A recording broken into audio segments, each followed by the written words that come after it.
Bismillahirrahmanirrahim. Assalamualaikum warahmatullahi wabarakatuh. Innal hamdalillah hamdan katsiran tayyiban mubarakan fih kama yuhibbu rabbuna wa yarda. Wassalatu wassalamu ala nabiyyina Muhammadin wa ala alihi wa sahbihi wa man ittaba'ahum bi ihsanin ila yaumiddin, amma ba'du. Anak-anakku sekalian, senang sekali kita berjumpa lagi dalam pelajaran akidah. Semoga Allah memberikan keberkahan pada kita semua dan juga kepada orang-orang yang kita cintai. Anak-anakku sekalian, pada pertemuan yang telah lalu kalian telah mengetahui mengapa kita harus mempelajari akidah dan apa tujuan dari kita mempelajari akidah. Maka pada kesempatan kali ini Bapak ingin menjelaskan apa saja yang kita pelajari di kelas 11 terkait pelajaran akidah akhlak. Pada semester 1 ya, dalam materi akidah ya, kita akan mempelajari aliran-aliran dalam akidah dan hubungannya dengan ilmu-ilmu yang lain. Yang kedua, kita akan mempelajari jenis-jenis dosa, dosa besar, dosa kecil ya, dan bagaimana cara mencegah perbuatan dosa, dan apabila kalau sudah berbuat dosa bagaimana cara menghapusnya. Nah, di semester 1 akhir kita akan mempelajari kisah putri Rasulullah Shallallahu Alaihi Wasallam ya, terutama yang sangat banyak sekali kisah-kisahnya itu terkait dengan Fatimah Zahra radhiyallahu anha ya. Terus dalam kajian akhlaknya kita akan membahas tentang adab ya, berpakaian ya, adabul libas ya, cara berpakaian yang islami, dan juga akhlakul karimah dalam menjenguk orang yang sakit ya. Bagaimana menjenguk orang sakit yang lebih tua dari kita, yang lebih muda dari kita atau sebaya dengan kita, bagaimana menjenguk orang sakit yang wanita ya, yang berlainan jenis dengan kita ya.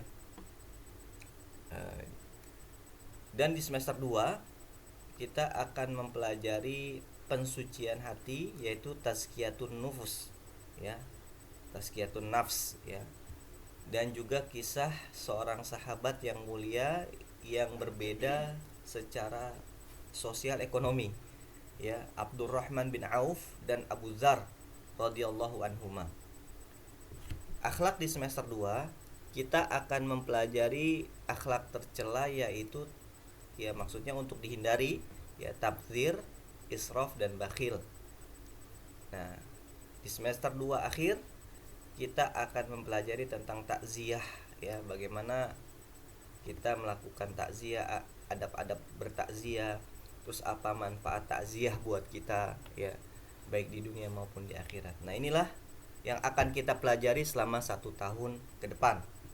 Anak-anakku sekalian, sebelum kita memasuki materi pertama, ada materi wajib yang ingin Bapak sampaikan kepada kalian, yaitu kita harus meyakini bahwa Allah Subhanahu wa taala telah menyempurnakan Islam. Nah, kita harus yakin bahwa Islam adalah sempurna ya, sebagaimana Allah Subhanahu wa taala telah menyatakannya di dalam surat Al-Maidah ya.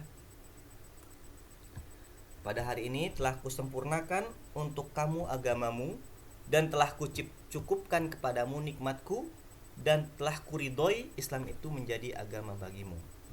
Mendengar ayat ini turun, ada seorang Yahudi mengatakan kepada sahabat ya, andaikan ayat ini turun kepada kami, maka kami akan jadikan hari itu sebagai hari raya. Nah, sahabat yang mendengar itu ya menyatakan, nah, sahabat itu bernama Ibnu Abbas radhiyallahu anhu ya, menyatakan bahwa ayat ini turun saat berhimpitan antara 2 hari raya dalam Islam. Hari itu adalah hari Jumat, dan hari itu adalah hari Idul Adha ya, Idul Adha. Jadi berhimpitan 2 hari raya. Nah, kalau Islam sudah sempurna, maka Allah Subhanahu wa taala menyatakan lagi, agama yang diterima hanya Islam ya, agama yang diterima di sisi Allah hanyalah Islam ya, karena Allah hanya menerima yang sempurna dan baik ya. Nah, kalau sudah sempurna, yang diterima hanya Islam, maka mencari agama selain Islam pasti tertolak, dan dia di akhirat termasuk orang-orang yang rugi. Ya, barang siapa yang mencari agama selain agama Islam, maka sekali-kali tidaklah akan diterima agama itu daripadanya, dan dia di akhirat termasuk orang-orang yang rugi. Anak-anakku sekalian, di dalam hadis juga sama. Ya, Rasulullah telah menyatakan kesempurnaan Islam, ya, tidaklah suatu yang mendekatkan kepada al-jannah atau surga dan menjauhkan dari neraka kecuali telah kuterangkan kepada kalian. Sudah sempurna, sudah selesai semuanya, sudah jelas. Ya, maka semakin kita mengikuti Rasulullah, semakin dekat kita ke surga, semakin jauh dari neraka. Semakin kita menjauhi, berpaling dari ajaran Rasulullah, maka mendekatkan kita ke neraka, menjauhi kita dari surga. Nah, namun terkadang ada saja orang yang menganggap Islam itu belum sempurna, dari kalangan Islam maupun kalangan kafir. Ya. Mengapa Islam terlihat tidak sempurna di pandangan mereka? Nah, di dalam pandangan orang-orang Islam itu sendiri, kenapa Islam itu terlihat tidak sempurna? Pertama, faktornya adalah mereka menderita kebodohan. Ya, kebodohan. Ya. Dia mengatakan bahwa di Islam tidak ada, di Islam kurang begini, kurang begitu. Padahal dialah yang belum tahu, dialah yang berkekurangan. Ya. Dialah yang menderita keterbatasan karena kebodohannya. Nah, jadi pertama itu. Yang kedua adalah hawa nafsu. Nah, dia tahu sebenarnya di Islam itu ada, cuma karena dia ingin mendapatkan uang, mendapatkan kekayaan, ya udahlah ikuti saja orang-orang kafir biar kita dapat uang, biar kita dapat uang, ya. Nah, jadi hawa nafsu itu menyebabkan orang-orang Islam menganggap agamanya tidak sempurna, ya, menganggap tidak sempurna. Nah, adapun orang kafir, ya jelas dia menganggap bahwa Islam itu tidak sempurna. Pertama karena kesombongannya, ya, karena kesombongannya. Hati-hati anakku sekalian, bahwa kesombongan ini pangkal dari kesalahan. Iblis, ya, dilaknat oleh Allah Subhanahu wa taala, ya, karena kesombongannya.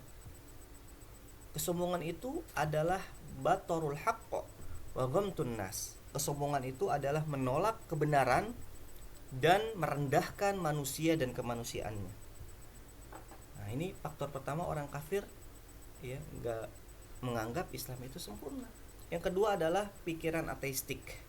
Nah, mereka berpikir bahwa Tuhan itu tidak bisa dilihat, didengar, dan dipegang, maka Tuhan itu tidak ada. Nah, ini adalah pikiran ateistik. Ironisnya, orang-orang yang berpikiran seperti ini ada di kalangan profesor, ilmuwan, ya, saintis, ya, dan mereka menganggap bahwa Tuhan itu tidak ilmiah, maka otomatis mereka menganggap Islam itu, ya, bukan apa-apa, ya, bukan ajaran yang sempurna, ya. Nah, bahkan Tuhan saja ditiadakan oleh mereka. Nah, yang terakhir adalah mereka gampang sekali putus asa, ya. Orang kafir, ya, melihat udah apatisme, ya, keputusan, tidak ada yang benar lah, agama ini jelek semuanya lah, gitu, ya. Nah, jadi keputusasaan bagi mereka. Nah, jadi inilah yang membuat Islam itu tidak sempurna di pandangan mereka.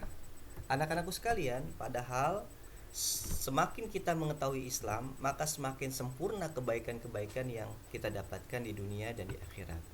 Karena itu Bapak, ya, anjurkan, ya, di waktu yang terbatas ini, ya, kalian mempelajari agama ini lewat apa saja, ya, asal mengandung kebaikan-kebaikan dan valid, ya. Ya, lewat media sosial, ya, lewat YouTube, ajaran-ajaran Islam, ya, yang valid, sehingga kita mengetahui banyak tentang Islam ini, ya. Apabila kondisi sudah normal, Bapak himbau kalian datang ke masjid-masjid yang ada kajian-kajian keagamaannya di situ, kajian keislamiannya di situ. Karena semakin kalian mengetahui Islam, maka semakin sempurna kebaikan-kebaikan yang kita dapatkan di dunia dan di akhirat. Maka kita tanamkan bahwa Islam itu adalah agama yang sempurna. Demikian, subhanakallahumma bihamdika asyhadu alla ilaha illa anta astaghfiruka wa atubu